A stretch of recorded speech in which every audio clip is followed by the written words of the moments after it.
Hello friends, welcome to Unacademy. This is me doctor Siddharth Arora.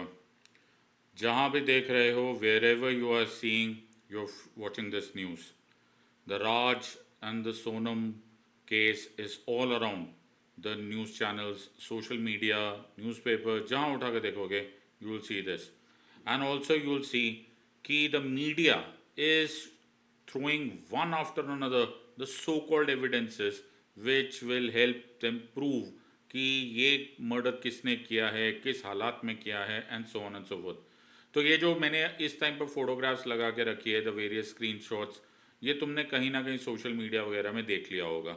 और ऐसे लगने लगता है कि सारा काम तो हो ही चुका है, जो भी प्रूव करना है वो मीडिया ने ऑलरेडी प्रूव किया है, सारे के सारे गवाह मिल चुके हैं, सारे के सारे प्रूफ मिल चुके हैं, एंड कल ही सारा का सारा जजमेंट आ जाएगा and the case will be over.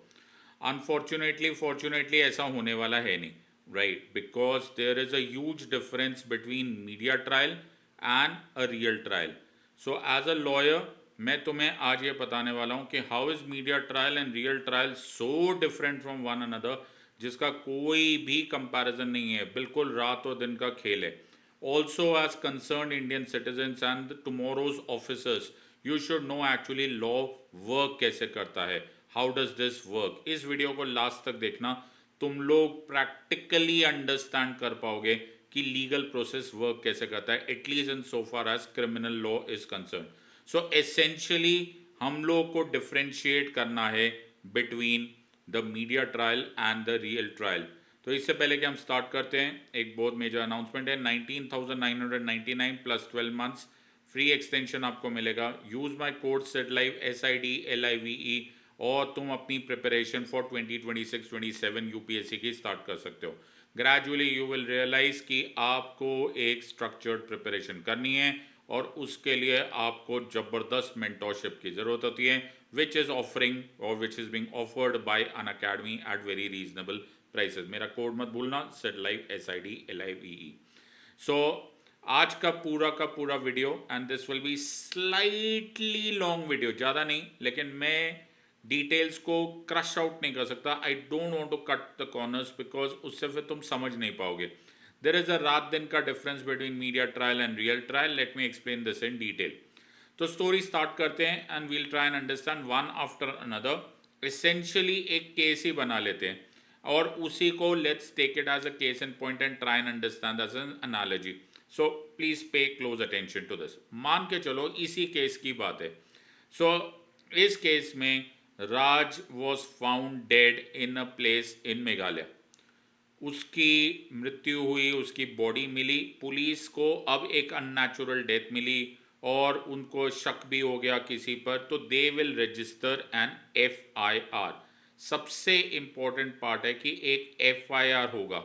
This is called as a first information report, Hindi में इसे प्राथमिकी बोला जाता है। वेरी इंटरेस्टिंगली FIR नाम की कोई चीज़ होती ही नहीं है if you read criminal procedure code और BNSS, भारतीय नागरिक सुरक्षा संहिता। एक्चुअली जो आप करते हो, जो आप पुलिस को बताते हो, वो एक केवल इंफॉर्मेशन होती है, पुलिस उसको केस के फॉर्म में रजिस्टर करती है। सो इन अ वे आप कंप्लेंट भी नहीं कर रहे होते हो, इन अ वे आप सिर्फ इंफॉर्मेशन दे रहे होते हो, सूचना दे रहे होते हो, and they converted into an FIR। इस पॉइंट को समझो। फर्स्ट इंफॉर्मेशन रिपोर्ट हो जाता है द मोमेंट, प्लीज लिख लो ये, द मोमेंट FIR रजिस्टर हो जाता है, तुरंत उसके बाद जो कुछ भी पुलिस करेगी, पे close attention, soon after an FIR is registered, whatever the police will do after that subsequently will be called as investigation। Investigation तहकीकात, जिसे हम बड़े कॉमन लैंग्वेज में बोल दिया जाता है, investigation is a technical word. The word investigation केवल तब यूज किया जा सकता है जब FIR रजिस्टर हो। कीप इट इन माइंड, ये बहुत सारे हमारे जूनियर लॉयर्स के भी काम आ जाएगा और बहुत सारे कंसर्न सिटीजन्स के भी काम आ जाएगा। सो द पुलिस हो या प्रोसिक्यूशन एजेंसी हो, फॉर इंस्टेंस CBI हो, you know, they will also register, NIA भी रजिस्टर करती है FIR। उस तरह से जो FIR हो गया उसके बाद इन्वेस्टिगेशन स्टार्ट होता है। व्हाट विल स्टार्ट, उसमें आप कलेक्शन ऑफ एविडेंस करोगे, गवाहों को बुलाओगे, विटनेसेस को बुलाओगे, डॉक्यूमेंट्स इकट्ठे करोगे, फोरेंसिक वालों को बुलाओगे। वो तुमने देखते हो ना CID वाले सीरियल में, राइट? ब्लड सैंपल्स लिए जाएंगे, hair samples, semen samples, depending upon क्या केस है, and so on and so forth. So ये सारे के सारे चीज़ें करवाई जाती है, वॉट एवर किया जाता है, now it is investigation. Now ये इन्वेस्टिगेशन चलती रहेगी चलती रहेगी चलती रहेगी, and one fine day the police may, and I please play close attention to this word, the police may find enough material, इतना मटीरियल आ चुका है कि they think that they will be able to hold their own on the day of the trial in the court of law. उनको लगेगा यार हमारे पास इतना मटीरियल आ गया है कि we will be able to prove their case beyond reasonable doubt in the court of law. तब police file करती है what is called as chargesheet. Technically speaking chargesheet नाम की भी कोई चीज नहीं होती, it is called as final report.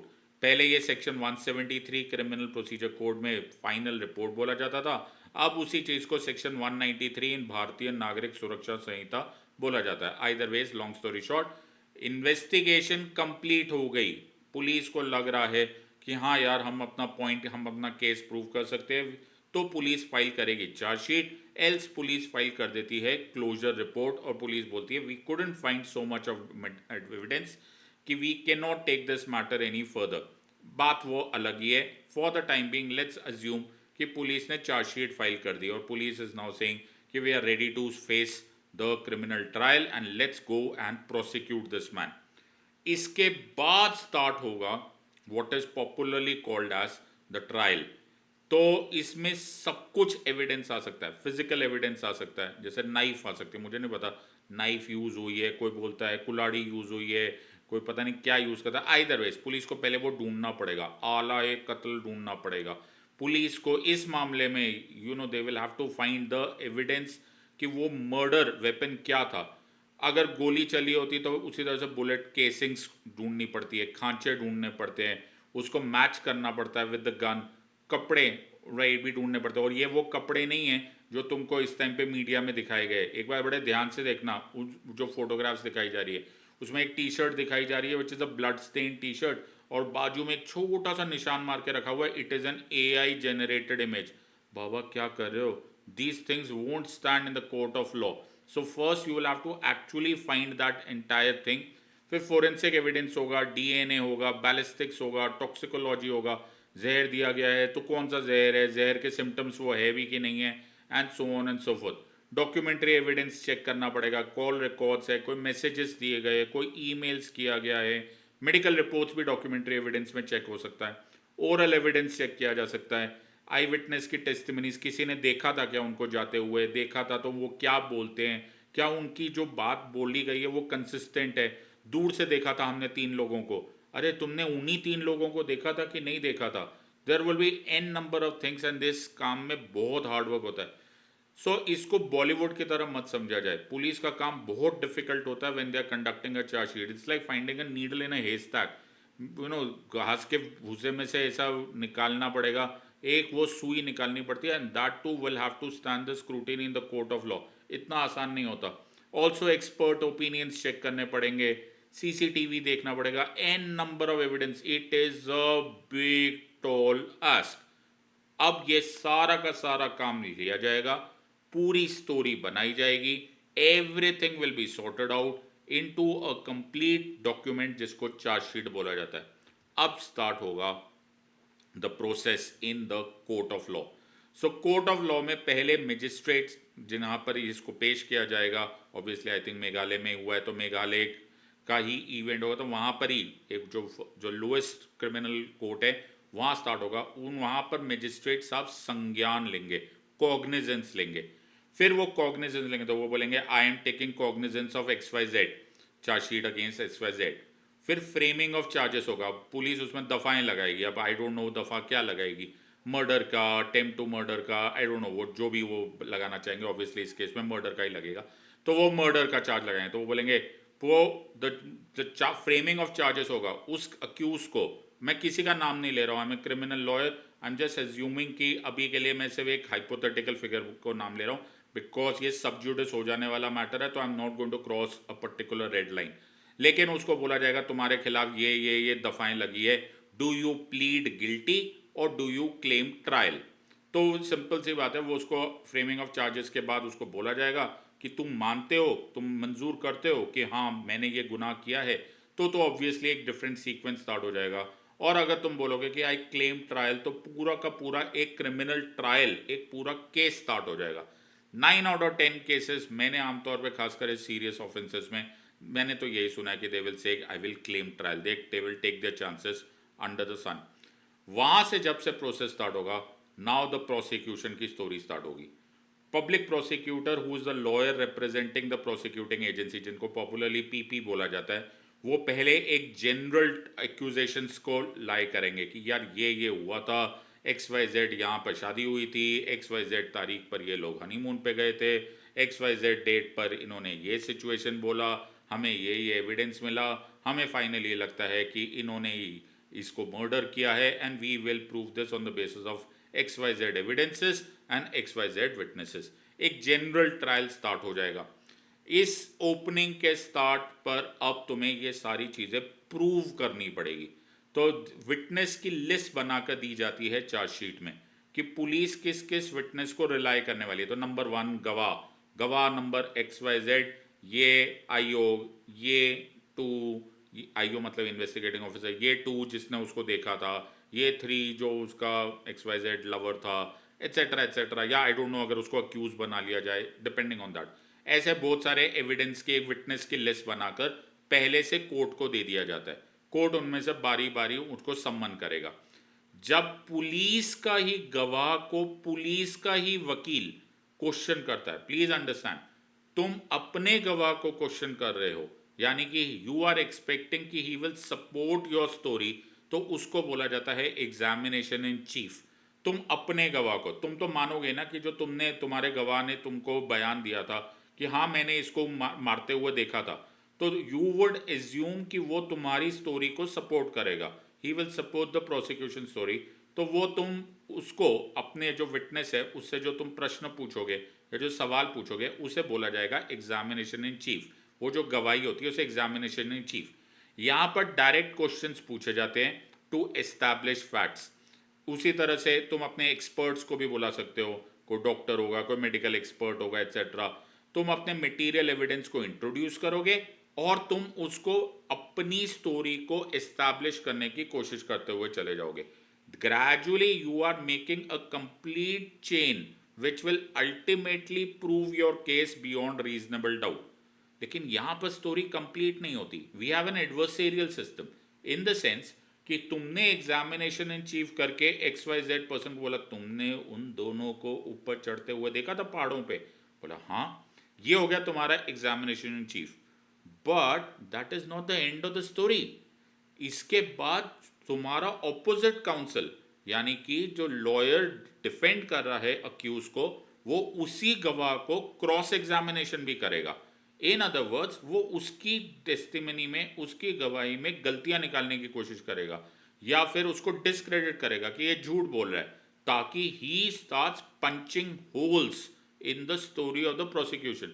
तो for instance I am just taking an example, अगर इस केस में द एग्जामिनेशन इन चीफ में ये पता चला कि तुमने उन दोनों को उस एक्स वाई जेड टाइम पर, एक्स वाई जेड डेट पर, तुमने फला फला जगह पर ऊपर चढ़ते हुए देखा था, तो बोलेंगे यस। अब डिफेंस एविडेंस कुछ ऐसा भी हो सकता है, या क्रॉस एग्जामिनेशन कुछ ऐसा हो सकता है कि तुम वहां से कितनी दूर खड़े थे जहां से तुमने उसको देखा था।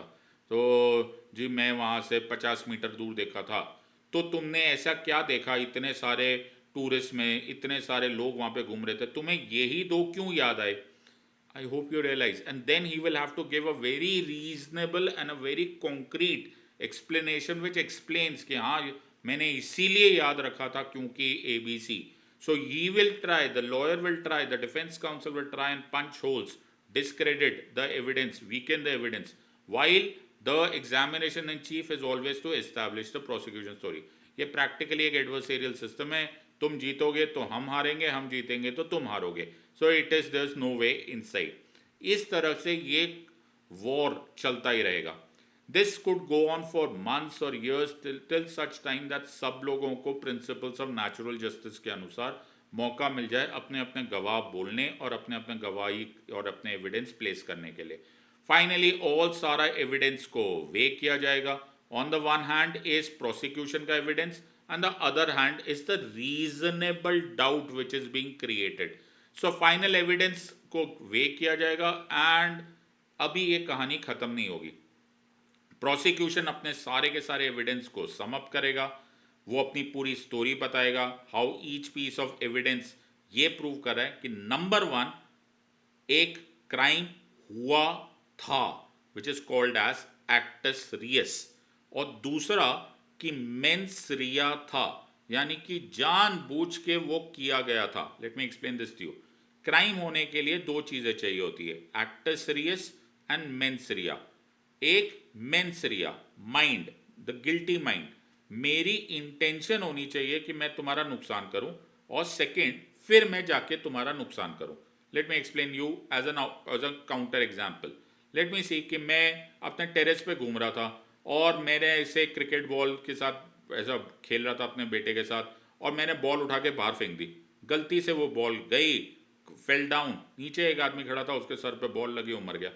Now the point here is कि एक्ट तो हो गया, वो मर तो गया, लेकिन मेरा मेंसरिया नहीं था, मेरा कोई गिल्टी माइंड नहीं था, मेरी इंटेंशन ऐसी नहीं थी।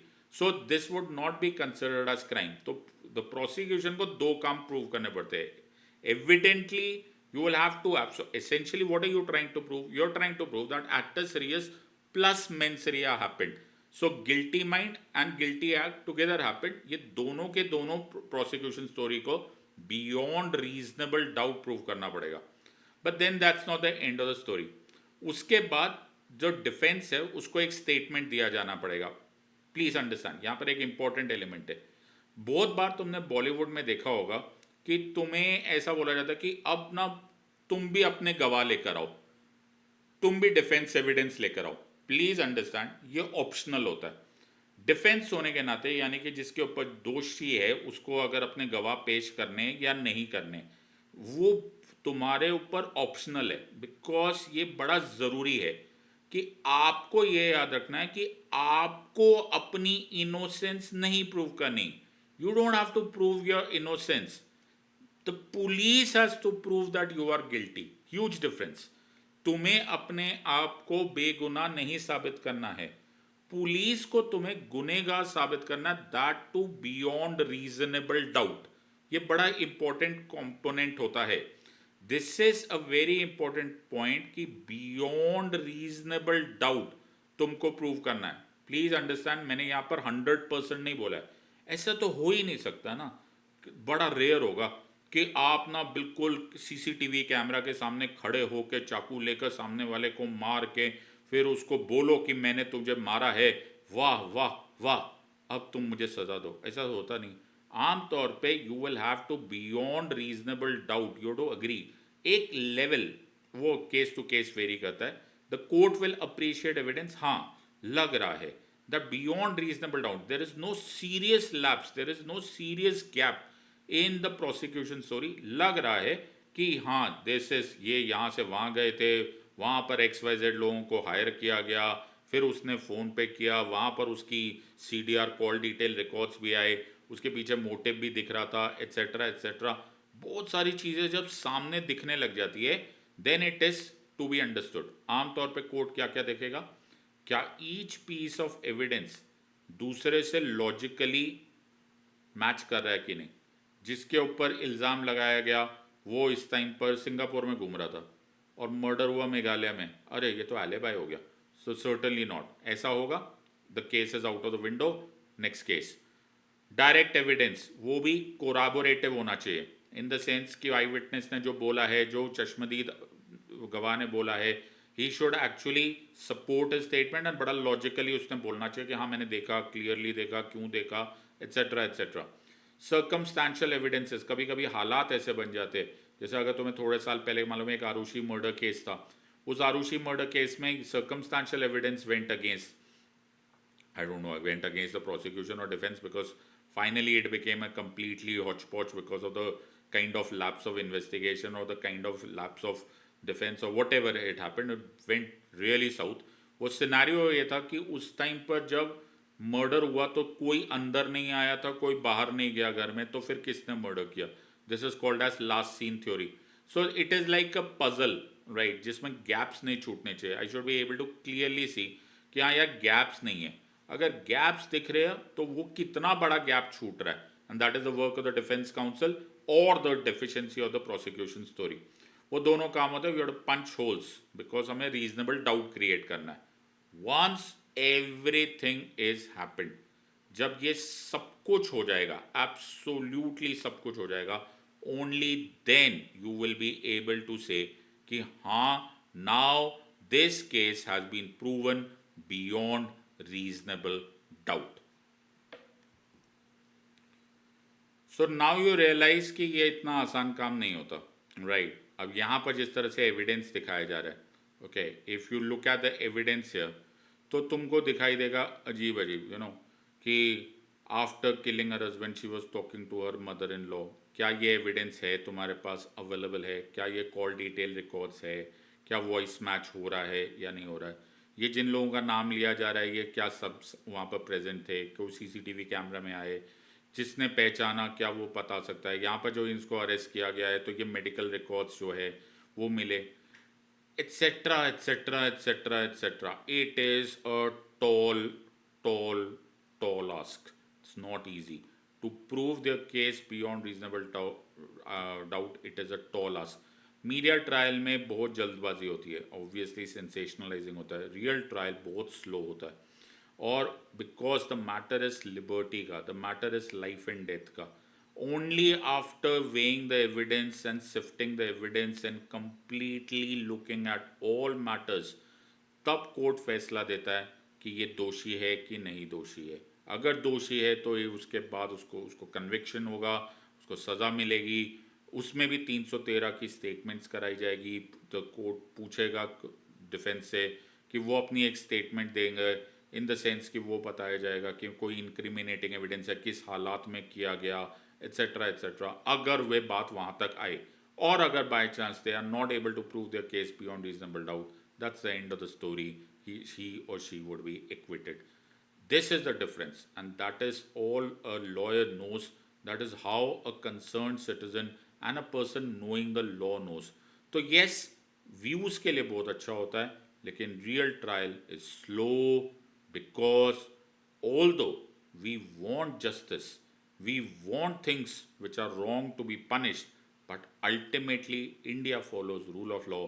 No person shall be deprived of his life or personal liberty except according to procedure established by law. Article 21, हमारा fundamental right is very clear about this. I hope मैं समझा पाया हूँ in this limited period of time, and I hope you have enjoyed this. In the words of an academy, let's crack it.